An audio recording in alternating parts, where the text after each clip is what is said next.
Nangoy ab ko well gapanit ganina guys sa apple guys. Inya karon nagprepare na pud ko.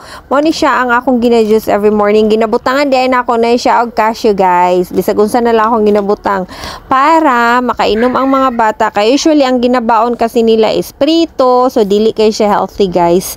So at least mabuntag makainom sila og gulay pati prutas fresh. O magluto kog itlog. Kaning itlog pampalakas daw ni siya sa mabuntag.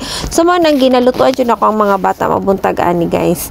Ug mao ni ako ang juice. Kani nga juice lami ni siya guys. Dili kay tamis, dili pud siya ingon nga tabang. Unyang salin ani akong ginainom. Oo, nagainom ming tulo. Pero si Baby Zam dili pa jud niya kaya. So mo ni akong egg, nay malasado, nay luto kay lahi-lahi ang gusto sa pamilya banal. Tas akong bana ni mata na. Oo, nagsiga na iyang mata. Anya wag ka man. Luto na akong corned beef, siguro with corned beef ba. Bitaw ay pala talag sara oy. Mga twice a week nagprepare kog prutas para sa ilang VBX karong adlaw guys. Nya luto ng mga kanon, nagtimpla na pud kog kape, kay magkape-kape na pud ni akong banabels. Tapos maguna-una na siya kaon kay para daw mahuman siya una. Tapos siya ang mag-drive bagatod sa mga bata. Tapos maniyahang kape guys. Gamay lang ang kape. Daghan ang gatas. O nana. Tadang. Kaon na lang na siya. Ako na pong gihukaran. O uminom na lang po na siya siyang kape. Si Baby Zam ay natulog pa. Kaning kon nga akong gi-prepare para ni sa ilang VBX. Tapos nagluto po di kog nuggets guys. Kay dili sila gusto magbaon og kanang corned beef or itlog. Gusto sila nuggets na pod. Karong si Manaha, kaduha sila nagbalon og nuggets. Tas tulog pa jud si Baby Zam.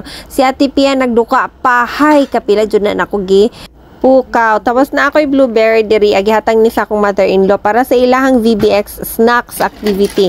Tapos guys, sumagkaon, syempre manghugas at plato bago ta mulakaw. Tapos kaning avocado walay ni pansin oy, so ako na lay ni ham-ham ani oy. Tapos si Kuya Ram nagpractice na siya nga siya na pud magtambal anayahang tuhod para males na pud nang ako ang load sa mga buluhaton. So anyway guys, padulong na mi aning eskwelahan, so nabalakan na kaayo kay hapit na 7:30. Kay syempre nagsalig wala pa jud nag-start jud ha ang regular class. More on activities sa sila karon sa Bible. Tapos naabot na mi guys sa ilang school. So kailangan ako sila ihatod diha sa may gate. Tagahatod na mo, gina-make sure dyan na mo nga makasulod sila sa gate bago umimang lakaw guys. Unya, bago sila magdagan-dagan aning dalan, magpadulong sa ilahang eskwelahan guys, nga safe sila pasulod. Nay bata nagpatulog-tulog diay guys kay dili siya gusto mukaon sa among balon nga gidala. Gusto siya mukaon dito sa Mission Food pero dili jud ko gusto kay sayang nay pagkaon. So niadto sa Mig City Gate kay mangita mi og grapes, kulangan mo gusto among prutas nga na prepare unya wala mi kapalit kahapon og grapes ba kay nami gilakaw. So si Baby Samuel nag-CR mi ay nagsunod-sunod siyang hamahan oy mura jog unsa.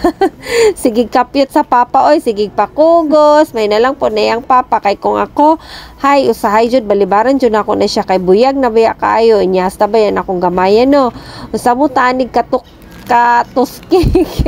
Tapos guys namalit di ko kaning mga grocery gamay lang good kanagong tagabuntag nga ginaluto na mo.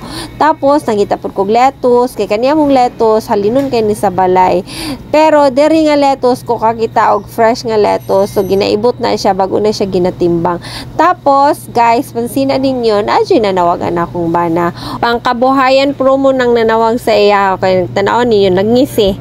Anyway nakita namig koan grapes kanang baratuhon nga grapes kanang gagmay para masulod jud dito sa butangan niya. Nagdagan-dagan ko padulong sa CR guys, di na jud makaya. Sa pagbalik nako tingala ko ang nay bata nakatangag og ice cream pop. So naghugas pud ko grapes para iagi na mo ni sa eskwelahan. Og diri na lang taman guys. Bye bye.